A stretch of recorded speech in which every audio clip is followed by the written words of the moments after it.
آوارہ بنایا. ہمارے محلے میں گالیاں بولتے بچے, ان گالیاں بولتے ہوئے بچوں کے حوالے سے ہم کیا تصور کریں گے, کیا گمان کریں گے؟ 8 سال کا بچہ, 10 سال کا بچہ, 12 سال کا بچہ, 15 سال کے نوجوان لڑکے یہ گلی کوچوں میں چوراہوں میں بیٹھ کر کے یہ پب جی کھیلتے ہیں, فری فائر کھیلتے ہیں. ان کو کون سمجھائے گا؟ اس کے موبائل میں ریچارج کون کرواتا ہے؟ اس کا باپ ریچارج کرواتا ہے. اس کی ماں اگر ریچارج کرانے میں باپ اگر تاخیر کرتا ہے تو اس کی ماں اپنے شوہر سے لڑائی کرتی ہے, کہتی ہے کہ بچے کے موبائل میں 3 دن سے بیلنس نہیں ہے, آپ ریچارج نہیں کرتے ہیں. وہ ماں کتنی بڑی بے حیا عورت ہوگی جو اپنے بیٹے کے حوالے سے ریچارج کرانے کے لیے جھگڑا کرتی ہے, مگر بیٹے نے ظہر کی نماز نہیں پڑھی, عصر کی نماز نہیں پڑھی, مغرب کی نماز نہیں پڑھی, عشاء کی نماز نہیں پڑھی. اس ماں کو چین کی نیند آتی ہے. میں کہتا ہوں تیرے گھر سے برکت نہیں جائے گی تو کس کے گھر کے برکت جائے گی؟ تم نے ایسا ماحول بنایا, جب شوہر گھر آتا ہے, جب شوہر بولتا ہے کھانا دو, یہ بے حیا بیویاں بولتی ہیں رک جائیے نا, ابھی تو رک جائیے نا, ابھی میں نے یہ سیریل دیکھنا شروع کیا ہے, یہ سیریل ہفتے میں 2 دن آتا ہے, اس کا آخری پرچار چل رہا ہے, ختم ہونے دیجئے اس کے بعد کھانا دے دوں گی. جبکہ اس بے وقوف عورت کو یہ کہنا چاہیے تھا میرے سرتاج رک جائیے نا, اب تک میں نے بھی عشاء کی نماز نہیں پڑھی ہے, آپ نے بھی عشاء کی نماز نہیں پڑھی ہے, چلیے ساتھ میں عشاء کی نماز پڑھتے ہیں, اس کے بعد ساتھ بیٹھ کر کھانا کھاتے ہیں, پھر اس کھانے میں برکتیں زمینی نہیں آسمانی برکتوں سے خدا نواز. حضرت امام قلیوبی فرماتے ہیں کہ جب حضور کی بات ہو, توجہ, جب حضور کی بات ہو تو چہرے پہ مسرت کی لکیریں آنی چاہیے. زبردستی حضور کی بات نہ ہو, زبردستی حضور کی تعریف نہ ہو. کسی کو بیٹھا کر زبردستی حضور کی بات کریں تو پھر کیا کمال کی بات ہے. جب حضور کی بات کریں تو انسان کے چہرے پہ شادابی چھانی چاہیے, ہریالی چھانی چاہیے, چونکہ کائنات میں حضور کی بات سے زیادہ بہتر کسی کی بات ہو ہی نہیں سکتی. دنیا کی تمام شخصیتوں کی بات ایک طرف ہے اور آمنہ کے لال کی باتیں ایک طرف. رسول دی وقار صلی اللہ تعالی علیہ وسلم جیسا محترم بشان شخص پوری دنیا میں کوئی نہیں ہے, کوئی نہیں ہے. 1,24,000 کم و بیش انبیاء کرام آئے, ان تمام پیغمبروں میں سب سے جو عظیم مرتبے پر فائز ہیں وہ آمنہ کے لال ہیں, رسول دی وقار صلی اللہ تعالی علیہ وسلم ہے. نبی کونین صلی اللہ تعالی علیہ وسلم کی شخصیت کا کوئی جواب نہیں ہے. پنڈت ہری چند نے کہا تھا ایک عرب نے آدمی کا بول بالا کر دیا, خاک کے ذروں کو ہم دوشے سریا کر دیا, خود نہ تھے جو راہ پر اوروں کے ہادی بن گئے, کیا نظر تھی جس نے مردوں کو مسیحا کر دیا. لوگوں نے پنڈت ہری چند سے کہا تھا تجھے شرم نہیں آتی ہے, تجھے مٹھوں میں جا کر کے گیتا کا پاٹ پڑھانا چاہیے تھا, رمائن کی بات کرنی چاہیے تھی, مگر تو محمد کی بات کرتا ہے, اسلام کے پیغمبر کی بات کرتا ہے, تم اسلام کے پیغمبر کی تعریف کیوں کر رہے ہو. پنڈت ہری چند نے کہا تھا کہ میں نے اسلام کے پیغمبر کے آنے سے پہلے کی تاریخ پڑھی ہے, عرب کا دستور ہم نے پڑھا ہے, عرب کی ہسٹری پڑھی ہے, مگر اسلام کے پیغمبر محمد کے آنے کے بعد کی میں نے اسلام کی محمد عرب کی تاریخ پڑھی ہے, عرب کی ہسٹری پڑھی ہے. کہا کیا پڑھا ہے؟ کہا میں نے دیکھا ہے جب حضور نہیں آئے تھے, آمنہ کے لال کی تشریف آوری نہیں ہوئی تھی, محمد نہیں آئے تھے دنیا میں, لوگ تالاب میں گھوڑے کو پانی پلانے کے لیے لے کر جاتے تھے اور سب کی ایک خواہش ہوتی تھی پہلے میرا گھوڑا پانی پیے گا, پہلے میرا گھوڑا.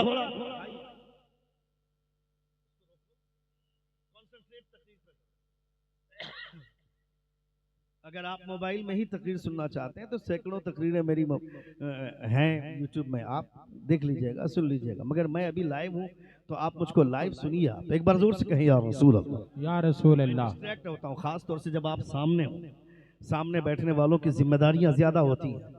وہ لڑکا جو موبائل چلا رہا ہے اور اس میں جو فلیش جو لائٹ آ رہی ہے, اس یہ وہ پیچھے گھوم کے دیکھ رہا ہے, میں اسی کو بول رہا ہوں. یہ ڈسٹریکٹ کرنے کا یہ آسان طریقہ آج کی ڈیٹ میں اگر آپ جلسے کر لے رہے ہیں تو خدا کا شکریہ ادا کیجیے, بھرپور خدا کا شکر ادا کیجیے. اس جلسے کا ایک لمحہ بھی ضائع نہیں ہونا چاہیے, ایک پل بھی ضائع مت کیجیے. میں تو ان لوگوں سے گھن کرتا ہوں جو جلسوں کے ساتھ کھلواڑ کرتے ہیں, جلسوں کے ساتھ مذاق کرتے ہیں, آتے ہیں اور آ کر کے ہنسی مذاق اور قہقہے کی محفل بنا دیتے ہیں. بے وقوف, یہ بزم رسول ہے, جب تک اس میں قرآن کی تلاوت نہیں ہوئی تھی یہ صرف اسٹیج تھا، اس میں کوئی بھی بیٹھ سکتا تھا، چاہے وہ ایم ایل اے ہو، ایم پی ہو، کھڑا ہو کر پیشاب کرنے والا کوئی بھی آدمی ہو اس میں بیٹھ سکتا تھا۔ مگر جیسے ہی قرآن کی تلاوت ہو گئی اب یہ اسٹیج نہیں، یہ منبر رسول بن گیا، منبر نور بن گیا۔ اسٹیج پر کوئی بھی بیٹھ سکتا ہے مگر منبر رسول پر وہ بیٹھے گا جس کے سینے میں مصطفیٰ کا علم ہوگا۔ اللہ، نعرہ تکبیر، نعرہ رسالت، مسلک اعلی حضرت، سبحان اللہ سبحان۔ جس کے سینے میں مصطفیٰ جان رحمت صلی اللہ تعالی علیہ وسلم کا علم ہوگا۔ جب اس محفل کا اتنا احترام ہے، جب اس محفل رسول کی اتنی اہمیت ہے، تو پھر 1 گھنٹہ تک جو آ کر کے جبہ اور پگڑی باندھ کر، جو ٹوپی پہن کر جو آ کر کے لوگوں کو ہنساتے ہو، وہ کل قیامت کے دن اللہ رب العزت کو کیا جواب دیں گے؟ جو 1 گھنٹے کی تقریر کو محفل قہقہا بنا دیتے ہیں محفل رسول کو، اے ظالم! اللہ رب العزت نے فرمایا ہے فَلْيَضْحَكُوا قَلِيلًا وَلْيَبْكُوا كَثِيرًا، ہنسنا کم کرو، رونا زیادہ کرو۔ جو یہاں زیادہ ہنسے گا قیامت میں روئے گا، اور جو یہاں زیادہ روئے گا قیامت میں ہنسے گا۔ ایسا ہنسے گا، ایسا ہنسے گا کہ بریلی کے تاجدار کہتے ہیں پیش حق مزدہ شفاعت کا سناتے جائیں گے، آپ روتے جائیں گے، ہم کو ہنساتے جائیں گے۔ واہ واہ واہ، زندہ باد، اللہ اکبر، یا رسول اللہ، یا رسول اللہ، یا رسول اللہ، زندہ باد، زندہ باد، زندہ باد، زندہ باد، زندہ باد، زندہ باد، زندہ باد، اللہ اکبر۔ رسول ذی وقار صلی اللہ تعالی علیہ وسلم کی محفل ہے، اس محفل کا احترام باقی رہے، چونکہ جو حرکتیں آج سنی لوگ کر رہے ہیں یہ حرکتیں ان لوگوں کو کرنی چاہیے جن لوگوں کا معاذ اللہ یہ عقیدہ ہے کہ حضور مر کر مٹی میں مل گئے ہیں۔ ہمارا تو یہ عقیدہ ہے کہ حضور جیسے کل دیکھتے تھے آج بھی مصطفیٰ ویسے ہی دیکھ رہے ہیں۔ ہمارا چلنا پھرنا، ہمارا اٹھنا بیٹھنا، ہمارا سونا جاگنا، نبی کونین ہماری ہر حرکت سے باخبر ہے، ہماری ہر خبر سے مصطفیٰ باخبر ہے۔ ہماری دھڑکنیں کتنی بار دھڑکتی ہیں حضور یہ بھی جانتے ہیں۔ ارے جس کی دھڑکنیں دھڑکتی ہیں اس کو تو جانتے ہی ہیں، جس کے پاس دھڑکن نہیں ہوتی ہے حضور وہ بھی جانتے ہیں۔ تم نے نہیں دیکھا کیا جبل احد میں جب حضور نے اپنا پاؤں رکھا، راوی کا بیان ہے جب مصطفیٰ نے اپنا پاؤں رکھا تو وہ پہاڑ، احد کا پہاڑ کانپنے لگا تھا، یہ راوی کی روایت ہے۔ مگر عشق کی زبان یہ کہتی ہے، علامہ مفتی احمد یار خان نعیمی العلماء فرماتے ہیں کہ راوی کا بیان یہ ہے کہ پہاڑ کانپنے لگا تھا، مگر عشق کی زبان یہ کہتی ہے جب حضور نے پاؤں رکھا تھا تو پہاڑ وجد میں جھومنے لگا تھا، یہ عشق کی زبان کہتی ہے۔ اس کے بعد حضور کیا کہتے ہیں؟ حضرت علامہ مفتی احمد یار خان نعیمی العلماء فرماتے ہیں چونکہ نبی کونین کا جملہ ہے، نبی کونین کا یہ جملہ ہے، حضور فرماتے ہیں ھذا جبل احد یحبنا ونحبہ، یہ جبل احد ہے، یہ ہم سے پیار کرتا ہے، ہم اس سے محبت کرتے ہیں۔ کیا مطلب ہے؟ پتھروں کے پاس زبان نہیں ہوتی ہے، بغیر زبان کے مصطفیٰ یہ جان لیتے ہیں کہ یہ ہم سے پیار کرتا ہے یا نہیں کرتا ہے، تو دلی کے ایک کونے میں بیٹھ کر دیوانان مصطفیٰ اگر مصطفیٰ کا نام لیں گے کوئی جانے نہ جانے مصطفیٰ جان رحمت ضرور جانتے ہیں۔ نعرہ تکبیر، نعرہ رسالت، عظمت مصطفیٰ، معراج النبی کانفرنس، علامہ مفتی شہاب الدین صاحب قبلہ، آپ لائق تحسین ہیں، قابل مبارکباد ہیں آپ سب۔ اس لیے ایک لمحہ بھی موبائل میں تصویر کشی کے چکر میں آپ اپنا وقت ضائع نہ کریں، تھوڑی دیر آپ میری گفتگو ملاحظہ کریں۔ ایک بار زور سے کہیں یا رسول اللہ، یا رسول اللہ، اور ایک بار کہیں یا حبیب اللہ۔ بریلی کے تاجدار حضور اعلیٰ حضرت کے شہزادے آنے والے ہیں، جب وہ آئیں تو ایسی ہی سرگرمی رہے، ایسا ہی آپ کا عشق منڈلاتا رہے، اور ان کو ایسا لگنا چاہیے کہ ہمارے جد اعلیٰ نے جو محنت کی ہے اس کی خوشبوئیں آج تک محسوس کی جا رہی ہیں۔ یہ خوشبو آج تک کیا قیامت تک حضور اعلیٰ حضرت کی محنتوں کی خوشبوئیں محسوس کی جائیں گی، چونکہ بریلی کے تاجدار وہ شخصیت ہے، دنیا جانے نہ جانے، لوگ لاکھ پر لاکھ باتیں کرے بریلی کے تاجدار کے حوالے سے، میں ان سے کہنا چاہتا ہوں اے ظالم، بریلی کے تاجدار حضور اعلیٰ حضرت کا قصور کیا تھا؟ زندگی بھر پوری دنیا کو مصطفیٰ جان رحمت کی محبت سکھائی، مصطفیٰ جان رحمت سے عشق کرنے کا کا پاک سکھایا تم کو پتہ ہی نہیں ہے. احمد رضا کون ہے یہ تم جانتے ہی نہیں ہو. ایک باپ کے بہت سارے بیٹے ہوتے ہیں مگر جس بیٹے پر باپ کو ناز ہوتا ہے وہ بیٹا بریلی کا احمد رضا ہے. ایک استاد کے بہت سارے شاگرد ہوتے ہیں مگر جس شاگرد پر استاد کو ناز ہوتا ہے وہ شاگرد بریلی کا احمد رضا ہے. ایک پیر کے بہت سارے مریدین ہوتے ہیں مگر جس مرید پر پیر کو ناز ہوتا ہے وہ مرید بریلی کا تاجدار ہے.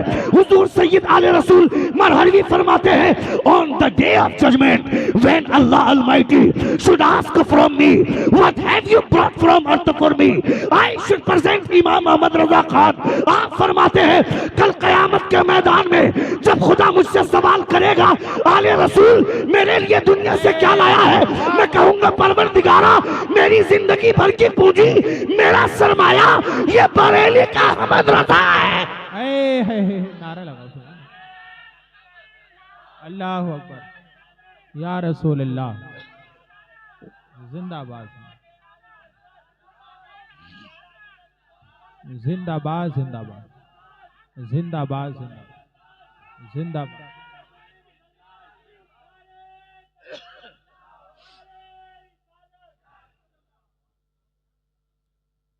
نبی کونین صلی اللہ تعالی علیہ وسلم کی محبت کی بات بتائی حضور اعلی حضرت نے.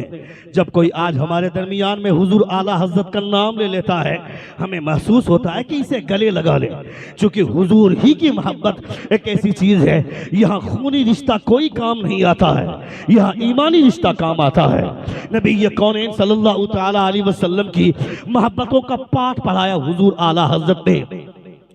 چونکہ نبی کونین صلی اللہ تعالی علیہ وسلم کی شان انوکھی ہے, حضور صلی اللہ تعالی علیہ وسلم کی ذات انوکھی ہے. پنڈت ہری چند کہتا ہے کہ میں نے عرب کے دستور کو محمد کے آنے سے پہلے بھی پڑھا ہے اور محمد کے آنے کے بعد بھی پڑھا ہے.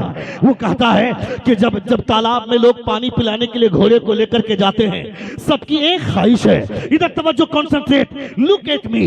وہ پنڈت ہری چند بولتا ہے محمد کے آنے سے پہلے لوگ تالاب میں گھوڑے کو پانی پلانے لے کر کے جاتے ہیں اور سب کی ایک خواہش ہے, سب کا ایک ڈیمانڈ ہے, سب کا ایک مطلب ہے, سب یہ چاہتے ہیں پہلے میرا گھوڑا پانی پیے گا, پہلے میرا گھوڑا پانی پیے گا, پہلے میرا گھوڑا پانی پیے گا. اور اس پہلے پہل کی لڑائی میں ایسی جنگ چھڑ جاتی ہے لوگ ایک دوسرے کا خون بہانے پر مجبور ہو جاتے ہیں. مگر آمنہ کے لال اسلام کے پیغمبر نبی آخر الزمان کی آمد کے بعد غزوہ یرموک میں ایک صحابی کو تیر لگا, تیر کی تاب نہ لا کر زمین پر گر پڑے, العطش العطش کی صدا لگائی کہ ہے کوئی مجھے پانی کے قطرہ پلا دے. ایک صاحب پانی کا مشکیزہ لے کر گئے, وہ پانی کا مشکیزہ لے کر پانی پینے ہی والے تھے کہ دوسری آواز آئی ہے کوئی مجھے پانی کے ایک گھونٹ پلا دے. اس نے یہ کہتے ہوئے انکار کر دیا, کہا کہ مجھ سے زیادہ ضرورت میرے مسلمان بھائی کو ہے, اسے جا کر پانی پلاؤ. پانی کا مشکیزہ لے کر دوسرے کے پاس پہنچے تو تیسری آواز آئی, دوسرے نے بھی پانی پینے سے انکار کر دیا, کہا مجھ سے زیادہ ضرورت میرے مسلمان بھائی کو ہے, اسے جا کر پانی پلاؤ. تیسرے کے پاس مشکیزہ لے کر پہنچے تو چوتھی آواز آئی, چوتھے کے پاس پہنچے تو پانچویں آواز آئی, پانچویں کے پاس پہنچے تو چھٹی آواز آئی اور سب انہیں انکار کر دیا. چھٹے کے پاس پہنچے تو ساتویں آواز آئی, چھٹے نے یہ کہا کہ میں تندرست تھا اور حضور کے نام پر میدان میں آیا ہوں, مگر وہ میرا بھائی بیمار ہونے کے باوجود مصطفیٰ کے نام پر گھر سے نکلا ہے, مجھ سے زیادہ ضرورت اسے پانی کی ہے, اسے پانی پلاؤ. پانی کا مشکیزہ لے کر ساتویں کے پاس پہنچے تو پہنچنے سے پہلے ان کی روح نکل چکی تھی. لوٹ کر چھٹے کے پاس آئے, یہ بھی شہید ہو گئے. لوٹ کر پانچویں کے پاس آئے, ان کی بھی روح قفس انسانی سے پرواز کر گئی. لوٹ کر چوتھے کے پاس آئے, یہ بھی لقائے اجل کو لبیک کر گئے. لوٹ کر تیسرے کے پاس آئے, یہ بھی شہید. لوٹ کر دوسرے کے پاس آئے, یہ بھی شہید. لوٹ کر پہلے کے پاس آئے, یہ بھی شہید. پنڈت ہری چند بولتا ہے گھوڑے کو پانی پلانے کے لیے خون بہانے کا دور ہم نے دیکھا ہے, مگر محمد نے کون سا پانی پلایا تھا کہ مسلمان پیاسا مرنا تو گوارا کر سکتا ہے مگر کسی کو پیاسا دیکھنا گوارا نہیں کر سکتا ہے. اے شک سبحان اللہ سبحان اللہ. اللہ اکبر اللہ اکبر یا رسول اللہ. زندہ باد زندہ باد زندہ باد زندہ باد زندہ باد زندہ باد. اللہ سلامت رکھے بھائی. ماشاء سن رہے ہیں آپ؟ سن رہے ہیں؟ دیکھیے مائک والوں سے ہم لوگوں کو بہت پنگا رہتا ہے، لیکن ابھی میں پنگا لینے والا نہیں ہوں. میرے بھائی بہت اچھے آدمی ہیں. بہت سارے لوگ بولتے ہیں مولوی مولانا کا جھگڑا بہت ہوتا ہے مائک والے سے. کوئی جھگڑا وگڑا نہیں ہوتا. ہم لوگ کو آگے کی فکر رہتی ہے. لیکن تھوڑا سا آپ ساؤنڈ بڑھا دیں تو میں آپ کا شکر گزار رہوں گا. ایک بار زور سے کہیں یا رسول اللہ. یا رسول اچھا اللہ. بہت ہوشیار لوگ ہیں. ہم لوگ چھیڑخانی کریں گے تو ان کے پاس ایک ایسا بٹن ہے، اس بٹن کو اگر وہ استعمال کر دیے تو 4 پروگرام ہم لوگ کو کینسل کرنا پڑے گا لگاتار. اس لیے ہم لوگ زیادہ چھیڑخانی نہیں کرتے ہیں. لیکن بھائی اگر چاہ لیں گے تو ہماری آواز کو مزید بہتر کر سکتے ہیں. پرابلم کیا ہوتا ہے کہ جب ہم لوگ سلو بولتے ہیں تو آواز کو بڑھا دیتے ہیں، اور جب ہم اپنی آواز کے رینج کو بڑھاتے ہیں تو وہ ادھر سے مشین کے ساؤنڈ کو گھٹاتے ہیں. یہ چالاکی ہے مائک والوں کی. اب پریشان مت ہوئیے، اگر اسپیکر پھٹ جائے گا تو ہم لوگ اپنے نذرانے سے پیسہ دے کر کے جائیں گے. ایک بار زور سے کہیں یا رسول یا اللہ. رسول اللہ. اچھا ہم لوگ سمجھا دیتے ہیں تو جو غیر مسلم ہوتے ہیں وہ سمجھ جاتا ہے، مگر مسلمانوں کو سمجھانا بہت مشکل ہوتا ہے. ہم لوگ ایک بات بول رہے ہیں 4 مرتبہ وہ خود ماشاءاللہ بول رہے ہیں. آپ سمجھ رہے ہیں؟ آپ پڑھے لکھے لوگوں کے ساتھ بیٹھنے سے یہی فائدہ ہے. ایک بار زور سے کہیں یا رسول اللہ. یا رسول اللہ. پورا مجمع ہاتھوں کو فضا میں لہرا کر کہیں یا حبیب اللہ. یا حبیب بہت اللہ. اچھے لوگ ہیں، بہت اچھا ماحول ہے. نبی کونین صلی اللہ تعالی علیہ وسلم کی تعلیمات عام ہونی چاہیے. مصطفیٰ جان رحمت صلی اللہ تعالی علیہ وسلم کی تعلیم عام ہوگی تو دنیا جانیں گے کہ آمنہ کے لال کون تھے. ادھر بیٹھو. بیٹا بیٹھ جاؤ، بیٹھ جاؤ. یہ پتہ چلنا چاہیے لوگوں کو کہ رسول دی وقار صلی اللہ تعالی علیہ وسلم کی تعلیمات کیا ہے. مصطفیٰ جان رحمت صلی اللہ تعالی علیہ وسلم کی تعلیمات کی خوشبوئیں عام ہونی چاہیے. مصطفیٰ جان رحمت صلی اللہ تعالی علیہ وسلم کی تعلیمات کی خوشبوئیں جب عام ہوں گی تو لوگ یہ کہنے پر مجبور ہو جائیں گے کہ جب 1500 برس بعد ان کے کلمہ پڑھنے والوں کا اخلاق اتنا اچھا ہے تو 1500 برس پہلے آمنہ کے لال کے ساتھ چلنے والے صحابہ کا اخلاق کتنا شاندار ہوگا، وہ کس قدر خوش اخلاق ہوں گے. نبی کونین نے پوری کائنات کی رت بدل دی. مصطفیٰ جان رحمت نے موسم بدل دیا. رسول دی وقار صلی اللہ تعالی علیہ وسلم نے کلمے کے حوالے سے ایسی فضا بندی کی حضور نے کہ جو لوگ رسول دی وقار صلی اللہ تعالی علیہ وسلم کو گالیاں دیتے تھے وہ لوگ خود مصطفیٰ جان رحمت صلی اللہ تعالی علیہ وسلم کا کلمہ پڑھنے پر مجبور ہو گئے. میں آج بھی پوری دنیا کے لوگوں سے کہنا چاہتا ہوں، اگر جن لوگوں نے بھی حضور کی تاریخ کو پڑھنے کی کوشش کی، پڑھنے والے کے لیے ایک وقت ایسا آئے گا کہ وہ حضور کا کلمہ پڑھنے پر مجبور ہو جائے گا. آنکھ بند کر کے حضور کے خلاف بولنا الگ بات ہے، ورنہ جن لوگوں نے رسول دی وقار صلی اللہ تعالی علیہ وسلم کی تاریخ پڑھی، ان کی ہسٹری پڑھی، نبی کونین کی ہسٹری پڑھنی چاہیے، ان کی تاریخ پڑھنی چاہیے. اور مسلمانوں کو چاہیے کہ اپنا کیریکٹر ایسا بنا دے کہ لوگ یہ دیکھنے پر مجبور ہو جائیں گے یہ کون ہے. نبی کونین کا کلمہ پڑھنے والے لوگ ہیں کیا؟ اپنے بچوں کو آوارہ بنا کر چھوڑ دینے کی وجہ سے تم کو پتہ ہی نہیں ہے لوگ مسلمانوں سے گھن کرنے لگے، ورنہ اسلام ایسی خوشبو والا مذہب ہے، اسلام ایسی رانائیوں والا مذہب ہے کہ اس کے حوالے سے لوگ ہمیشہ اچھی سوچ رکھتے ہیں. چونکہ ہم اپنے لوگوں سے عاجز آ رہے ہیں، ہم نے اپنے بچوں کو آوارہ